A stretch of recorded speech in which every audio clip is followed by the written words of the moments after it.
Good morning छात्रों। आज हम 12वीं कक्षा हिंदी गद्य पाठ क्रमांक 6 पाप के 4 हथियार और इसके लेखक है कन्हैयालाल मिश्र उर्फ प्रभाकर जी। देखिए, इस पाठ को मैं आपको अवगत कराना चाहता हूँ। देखिए, लेखक का परिचय हम सुनते हैं।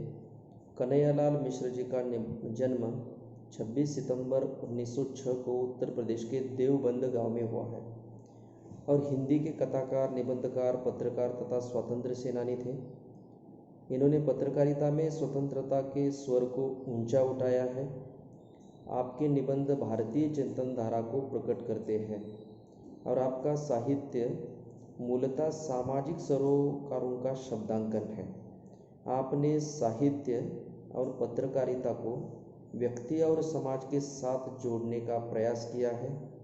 आप भारत सरकार द्वारा पद्मश्री सम्मान से विभूषित है। आपकी भाषा जो है सहज, सरल और मुहावरेदार है, जो कथ्य को दृश्यमान और सजीव बना देती है।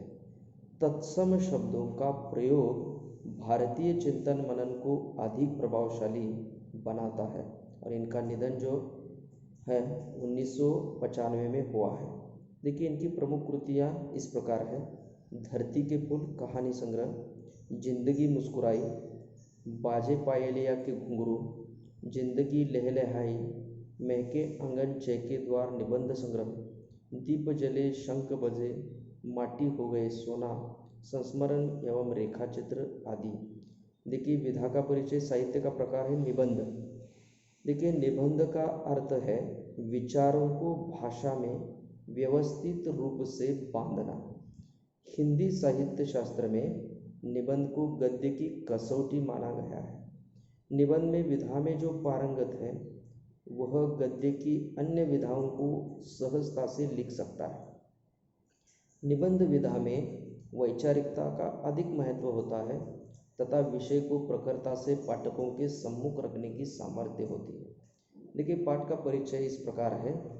संसार भर में अनेक संत, महापुरुष, महात्मा, विचारकों, दार्शनिकों तथा समाज सुधारकों ने मनुष्य जाति को पाप, अपराध तथा दुष्कर्मों से मुक्त कराने के लिए अथक प्रयास किए हैं, परंतु आज तक संसार में अन्याय, अत्याचार, भ्रष्टाचार, पाप और दुष्कर्मों का अंत नहीं हो पाया है। इसका कारण यह है कि लोगों को इन संतों, महात्माओं और समाज सुधारकों के प्रति श्रद्धा तो होती है, पर वे उनके द्वारा व्यक्त विचारों को अपने आचरण में गंभीरतापूर्वक नहीं उतारते हैं। ऐसा क्यों होता है? लेखक ने प्रस्तुत निबंध में यही बताने का प्रयास किया है। देखिए, कवि क्या कहता है, लेखक क्या कहता है। देखिए, जॉर्ज बर्नार्ड शॉ का एक पैराग्राफ मैंने पढ़ा है, वह उनके अपने ही संबंध में है। मैं खुली सड़क पर कोड़े खाने से इसलिए बच जाता हूँ कि लोग मेरी बातों को दिल्लगी समझकर उड़ा देते हैं। बात यूँ है कि मेरे एक शब्द पर भी वे गौर करें तो समाज का ढांचा डगमगा उठे। देखिए, जॉर्ज बर्नार्ड शॉ कौन है, इसके बारे में हम जानकारी लेते हैं। ये जॉर्ज बर्नार्ड शॉ, इनका जन्म 26 जुलाई 1956 को आयरलैंड में हुआ है। आपको साहित्य का नोबेल पुरस्कार प्राप्त हुआ है। शॉ महान नाटककार, कुशल राजनीतिज्ञ तथा समीक्षक रह चुके हैं। Pygmalion, doctor's dilemma, man and superman, Caesar and Cleopatra आपके प्रसिद्ध नाटक है। देखिए, लेखक कहता है कि संसार में सदा पाप, अपराध, अन्याय, अत्याचार, दुष्कर्म एवं भ्रष्टाचार का बोलबाला है। हम समाज में आजू बाजू में देखते हैं, इन सभी का हमें क्या होता है इसका बोलबाला दिखाई दे देता है। संसार के कई महापुरुष जो है, विचारक है, सुधारक है एवं संतों ने मानव जाति को इनसे मुक्ति दिलाने के लिए अथक प्रयास किए हैं, पर वह समस्या पहले थी वैसे ही आज भी है। इसका मुख्य कारण यह रहा है कि विचारक जो लोग हैं, सुधारक लोगों ने क्या किया है, कि जो कुछ विचार समाज के सामने रखे हैं, लेकिन समाज के अन्य लोगों का सहयोग उनको नहीं मिला है। इनकी कही गई बातें जो है, बातों पर ध्यान न देना, इनके विचारों को आचरण में न उतारना, वह यही कारण है कि सुधारक अपने उद्देश्य में सफल नहीं हो पाते।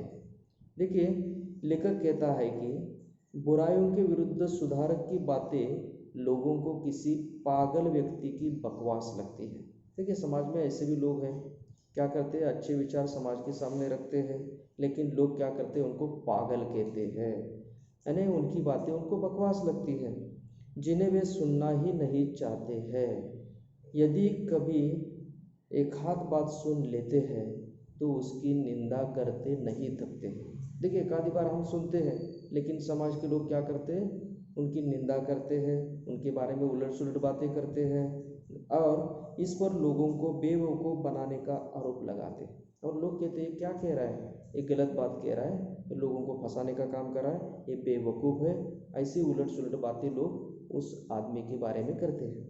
लेखक कहते हैं कि जब सुधारक का स्वर कुछ प्रखर हो जाता है तो सामाजिक बुराइयों के लिए यह स्थिति कठिन हो जाती है। देखिए, जब समाज सुधारक महात्मा लोग क्या करते हैं, प्रखर स्वर से कुछ विचार आपके सामने व्यक्त करते हैं, लोगों को बताने का प्रयास करते हैं, तो सामाजिक बुराइयों के लिए यह स्थिति कठिन हो जाती है। लेकिन ये बात समझने में लोगों को कठिनाई होती है, क्योंकि लोगों के मन में ये बात नहीं उतरती है और ऐसे में सुधारक की हत्या भी हो जाती है। देखिए, हमारे देश में बहुत समाज सुधारक हुए हैं, लेकिन उनकी हत्या की गई है। ये गलत बात है। देखिए, ये झूठी बात है, क्योंकि लोगों को लगता है कि ये बेवकूफ़ आदमी है, हमारे लिए इनके विचार अच्छे नहीं है, इसलिए लोग क्या करते हैं, उनकी हत्या करते हैं। वे कहते हैं कि सुकरात, ईसा और दयानंद की हत्या इस तरह हुई है। देखिए, लेखक कहता है कि सुकरात, देखिए यूनानी दार्शनिक सुकरात का जन्म 2500 वर्ष पहले एथेंस में हुआ था। युवकों में संवाद स्थापित कर उन्होंने सोचने की दिशा में प्रवृत्त करते थे और ये प्रसिद्ध विचारक प्लेटो के गुरु थे। देखिए, दयानंद जी कौन थे, आर्य समाज के संस्थापक स्वामी दयानंद सरस्वती समाज सुधारक के रूप में जाने जाते हैं। आपको योग शास्त्र तथा वैदिक शास्त्र का भी ज्ञान था। देखिए, तीर्थकर, जैन धर्मियों के 24 जो उपास्य मुनि थे उनको तीर्थकर कहते हैं। और ब्रह्मास्त्र, देखिए पुराणों के अनुसार एक प्रकार का अस्त्र है जो मंत्र द्वारा चलाया जाता है। लेखक कहता है कि इसके बाद स्थिति में एकदम बदलाव आ जाता है। क्यों बदलाव आ जाता है कि समाज में ऐसे लोगों की हत्या की जाती है, जैसे सुकरात हुए, ईसा और दयानंद की भी हत्या की गई थी। लेकिन लेखक कहता है कि इसके बाद में भी स्थिति में एक बदलाव आ जाता है। वो कौन सा बदलाव है, सुधारक के विचारों का विरोध करने वाले लोगों के मन में उसके प्रति श्रद्धा उमड़ जाती है। देखिए, इस गद्य पाठ पर आधारित हमें कृति पत्रिका पर किस प्रकार के प्रश्न पूछे जाते हैं, इसके बारे में हम चर्चा करते हैं। देखिए, इस परिच्छेद पर आधारित कृति पत्रिका है। देखिए, कृति का पहला प्रश्न है, पाप के 4 हथियार कौन से हैं। देखिए, इसका उत्तर है उपेक्षा, दूसरा है निंदा, तीसरा है हत्या और चौथा है श्रद्धा। दूसरा प्रश्न कौन सा है, देखिए कि जॉर्ज बर्नार्ड शॉ का कथन, देखिए जॉर्ज बर्नार्ड शॉ का कथन कौन सा कथन है। देखिए, जॉर्ज बर्नार्ड शॉ कहते हैं कि लोग उनकी बातों को दिल्लगी समझकर उड़ा देते हैं, लोग उनकी उपेक्षा करते हैं और उनकी बातों पर गौर नहीं कराते हैं। तीसरा जो प्रश्न है वो इस प्रकार का है, शब्दों को उचित वर्ग में लिखिए। देखिए, पीड़ित वर्ग और पीड़क वर्ग, जीवन में दोष, संसार में पाप, व्यवस्था में अन्याय, व्यवहार में अत्याचार। पीड़ित वर्ग के कौन से, जीवन में दोष होते हैं, संसार में पाप, ऐसी भावना है। पीड़क वर्ग में संसार में, व्यवस्था में अन्याय और व्यवहार में अत्याचार। धन्यवाद, यहाँ हम रुकते हैं।